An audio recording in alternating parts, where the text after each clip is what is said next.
Setelah Nabi Adam dan Nabi Syits wafat, sebagian manusia mulai ada yang menyimpang dari ajaran Allah.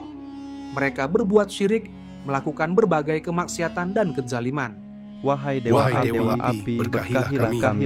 Wahai dewa api, berkahilah kami.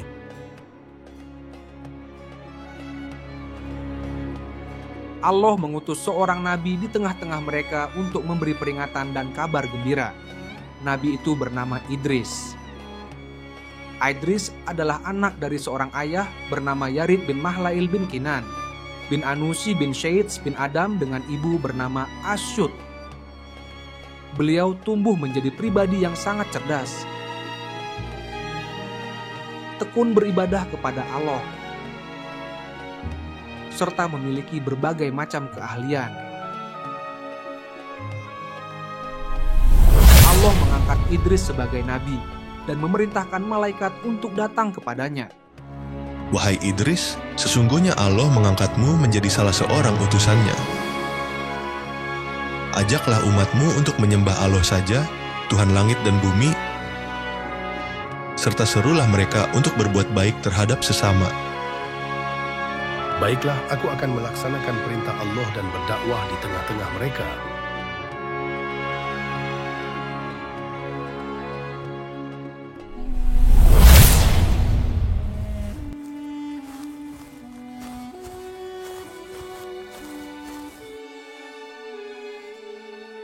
Wahai umatku, sembahlah Allah saja.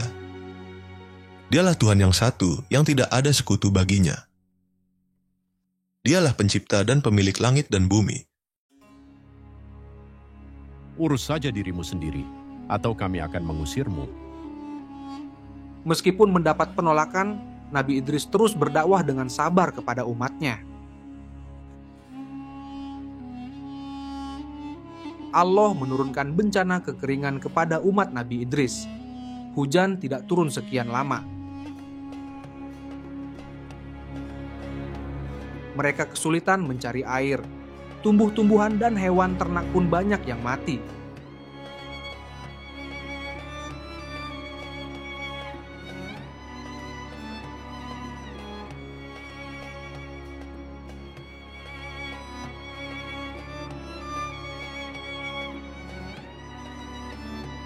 Mereka kemudian berdoa kepada api agar mau menurunkan hujan ke tengah-tengah mereka. Wahai dewa api, turunkanlah hujan kepada kami. Wahai dewa api, turunkanlah hujan kepada kami. Namun, hujan tak juga kunjung turun. Nabi Idris mengajak umatnya untuk menjauhi syirik dan berdoa hanya kepada Allah saja. Akhirnya, sebagian dari mereka mau mengikuti ajakan Nabi Idris. Mereka pun berdoa kepada Allah untuk meminta hujan.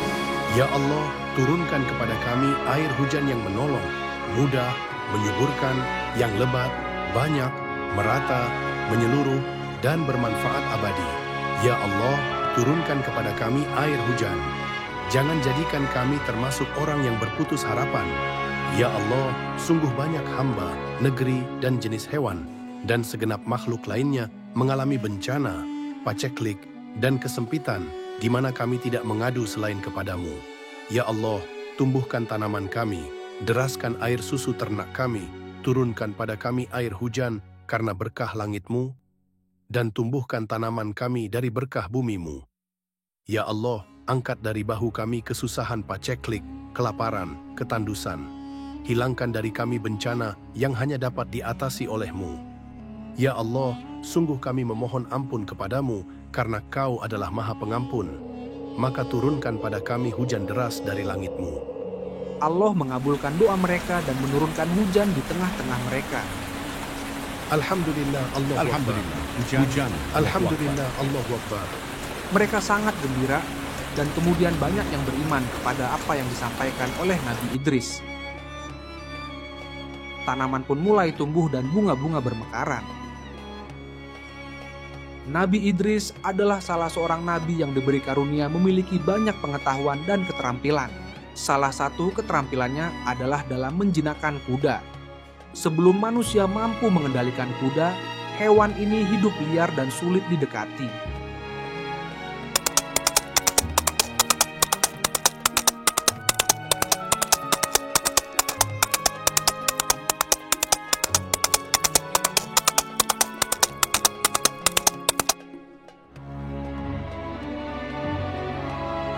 kecerdasan dan ketekunannya, Nabi Idris mempelajari perilaku kuda dan menemukan cara untuk menjinakkannya.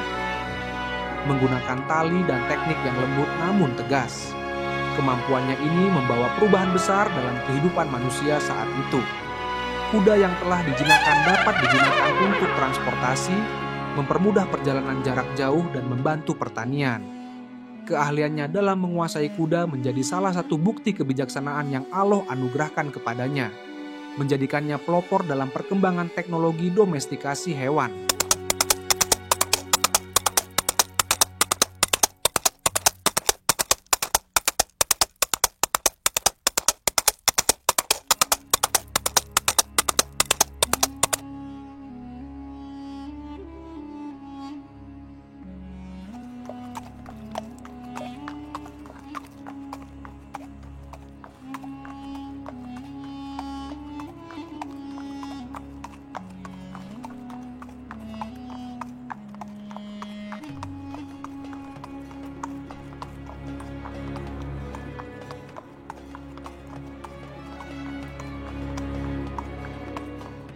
Dengan menggunakan kuda, manusia bisa menempuh jarak yang jauh dalam waktu yang lebih singkat.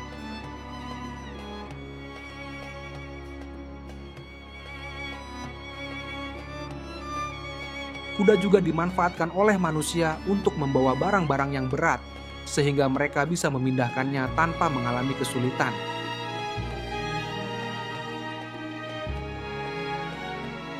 Nabi Idris adalah orang pertama yang memperkenalkan tulisan dengan pena.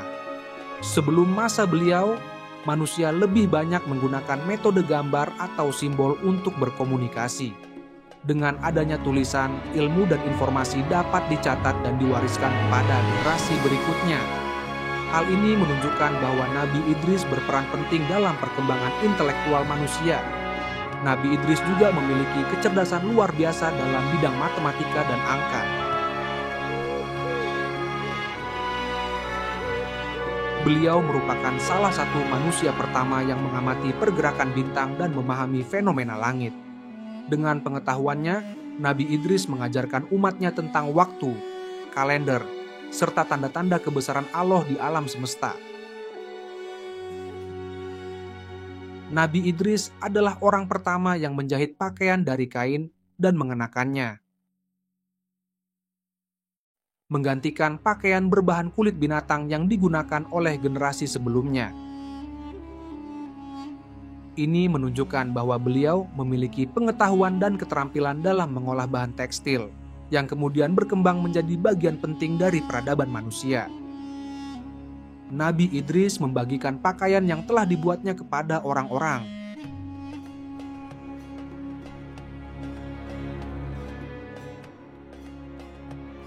Ini sangat nyaman. Kau terlihat tampan. Nabi Idris mengajarkan manusia bagaimana membangun rumah yang lebih kokoh menggunakan batu, tanah liat, dan kayu, menggantikan tempat tinggal sederhana yang sebelumnya hanya berupa gua atau gubuk seadanya. Nabi Idris juga memperkenalkan teknik pembangunan struktur bangunan yang lebih kompleks, termasuk sistem drainase dan tata letak pemukiman yang lebih teratur. Nabi Idris juga dikenal sebagai perancang kota pertama dalam sejarah manusia. Kota yang dirancang oleh Nabi Idris memiliki sistem yang lebih teratur dan fungsional.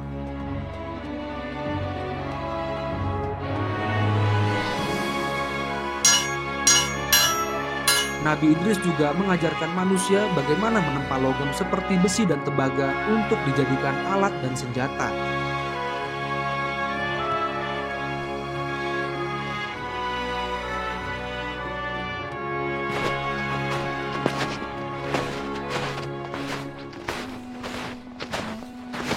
Suatu masa orang-orang yang durhaka dan zalim datang menyerang pemukiman orang beriman.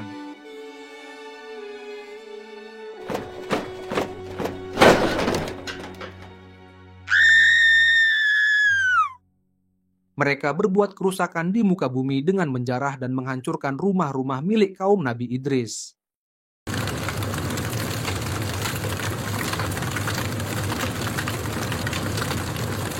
Nabi Idris mengumpulkan umatnya untuk bersiap memerangi orang-orang durhaka yang telah berbuat zolim kepada mereka. Nabi Idris akan berangkat memimpin perang dan membawa senjata serta berbagai peralatan perang lainnya.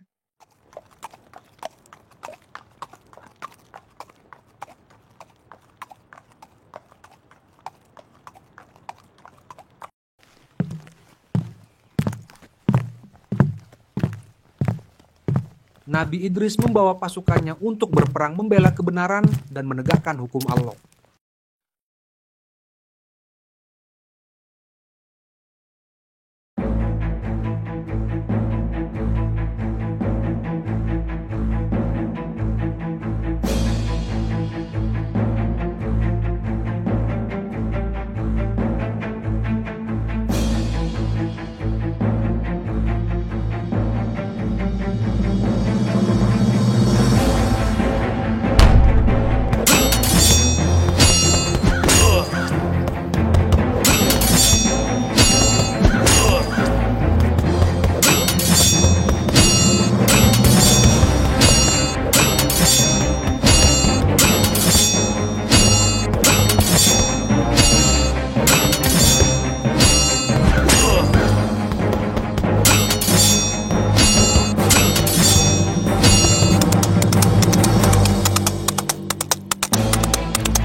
Allahu Akbar. Allahu Akbar. Allahu Akbar. Allahu Akbar. Allahu Akbar.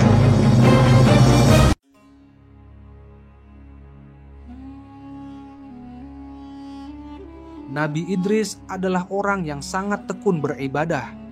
Beliau melaksanakan puasa pada siang hari dan melaksanakan sholat serta berbagai amal ibadah lain pada malam harinya. Banyaknya amalan Nabi Idris menyebabkan pahalanya terus naik dan membuat para malaikat terkagum-kagum dengan ibadah Nabi Idris. Di antara malaikat itu ada malaikat maut, yaitu Azrail. Ia terpesona dengan ketaatan Nabi Idris dan ingin bertemu dengannya. Ia pun meminta izin kepada Allah agar bisa bertemu dengan Nabi Idris. Allah mengizinkannya. Ia pun kemudian turun ke bumi untuk bertemu dengan Nabi Idris. Ia kemudian menyamar sebagai seorang laki-laki. Sekarang aku akan menemui Nabi Idris. Malaikat Israel ikut hadir pada majelis Nabi Idris. Namun saat yang lain makan, dia tidak mau makan. Kenapa kau tidak ikut makan? Saya tidak ingin makan.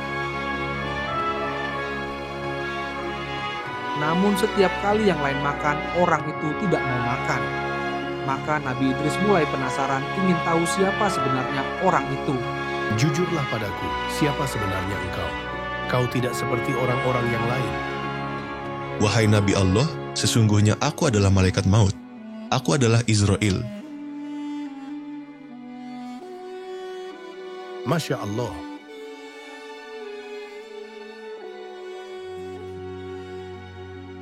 Wahai Nabi Idris, sesungguhnya ada saudara seiman kita yang meninggal. Dia biasa menghadiri majelis-majelis kita. Baiklah, nanti aku akan bertakziah. Inna lillahi wa inna ilaihi raji'un. Sesungguhnya kami adalah milik Allah dan hanya kepadanya kami akan kembali. Ya Allah, ampunilah dia, kasihanilah dia. Wahai malaikat maut, apakah kau bisa mematikanku dan kemudian menghidupkan aku kembali? Aku ingin mengetahui tentang hakikat kematian. Aku tidak bisa melakukannya tanpa izin dari Allah. Kalau begitu, mohon izinlah kepadanya. Malaikat Israel kemudian memohon izin kepada Allah untuk mengabulkan keinginan Nabi Idris. Allah mengabulkan keinginan Nabi Idris dan mengizinkan malaikat maut untuk mencabut nyawanya. Malaikat maut pun melaksanakan perintah Allah dan mencabut nyawa Nabi Idris. Saat dicabut nyawanya, Nabi Idris merasakan penderitaan yang sangat luar biasa. Kemudian malaikat Israel memohon izin kepada Allah untuk menghidupkan lagi Nabi Idris. Allah pun mengizinkannya untuk mengembalikan nyawa Nabi Idris. Setelah bangun dari kematiannya, Nabi Idris berkata, Aku merasakan kematian yang sangat dahsyat, lebih berat dari yang pernah aku bayangkan.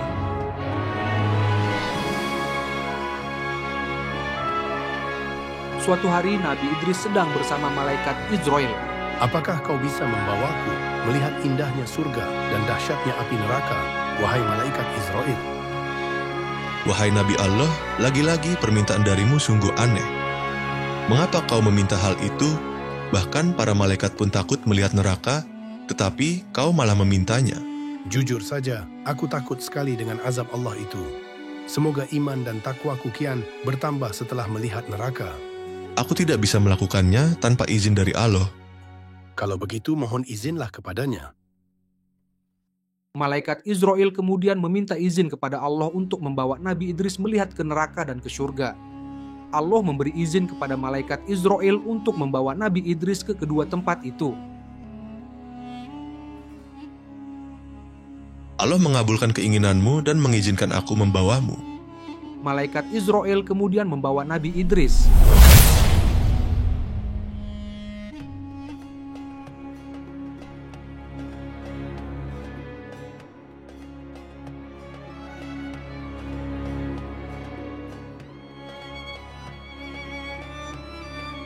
Mohon izin bukakan pintu. Siapa kau? Aku Israel. Siapa yang bersama denganmu? Idris. Apakah dia telah diizinkan? Dia telah diizinkan.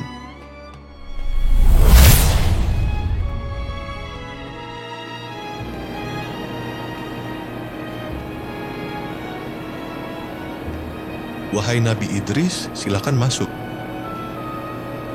Baiklah, bismillah.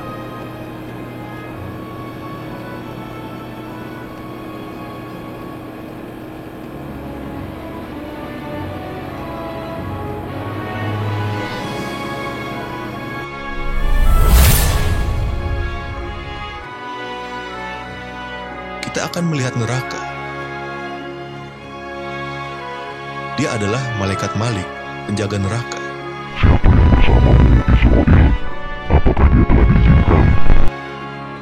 Dia adalah Idris, dia telah diizinkan.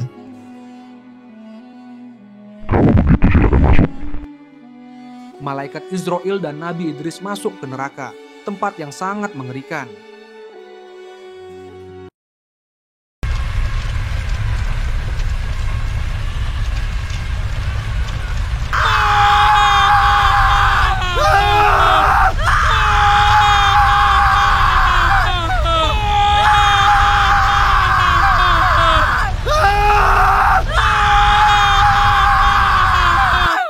Melihat begitu mengerikannya neraka, Nabi Idris pun pingsan.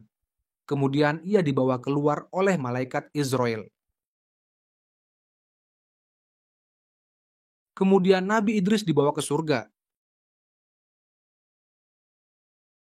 Kita akan melihat surga. Dia adalah malaikat Ridwan, penjaga surga. Salamun alaikum. Semoga keselamatan tercurah kepadamu. Berbahagialah kamu. Masuklah kamu ke dalam surga. Ini adalah tempat yang dijanjikan bagi orang-orang yang beriman dan beramal soleh. Subhanallah. Di surga, Nabi Idris melihat sungai-sungai yang mengalir jernih, istana-istana tinggi yang sangat megah, bunga-bunga indah yang bermekaran, pohon-pohon yang tidak berhenti berbuah, dan berbagai keindahan serta kenikmatan yang sangat luar biasa.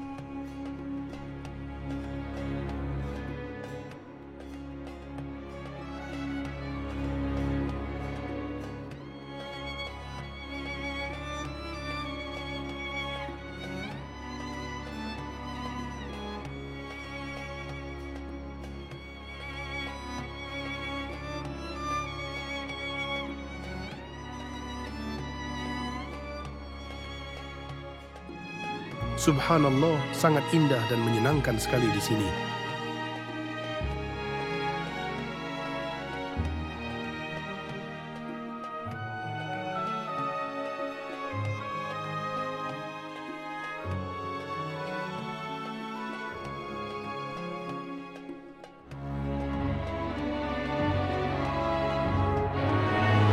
Wahai Idris, sekarang sudah waktunya kita pulang.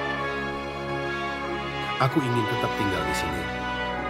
Kamu boleh tinggal di sini setelah kiamat nanti.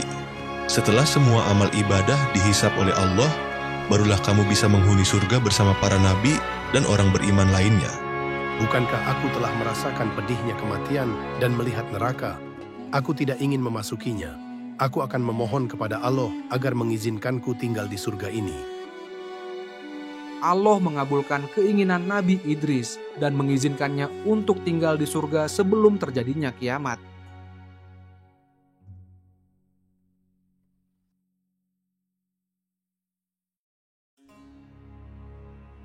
Kisah Nabi Idris yang diberi izin oleh Allah untuk tinggal di surga mengajarkan kepada kita tentang keutamaan kesabaran, kesungguhan dalam beribadah, dan kesetiaan kepada kebaikan.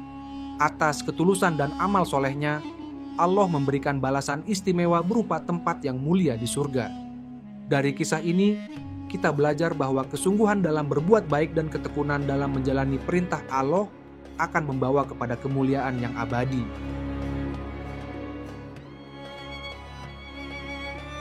Jangan lupa like, share, dan subscribe untuk mendapatkan berbagai kisah menarik penuh hikmah lainnya.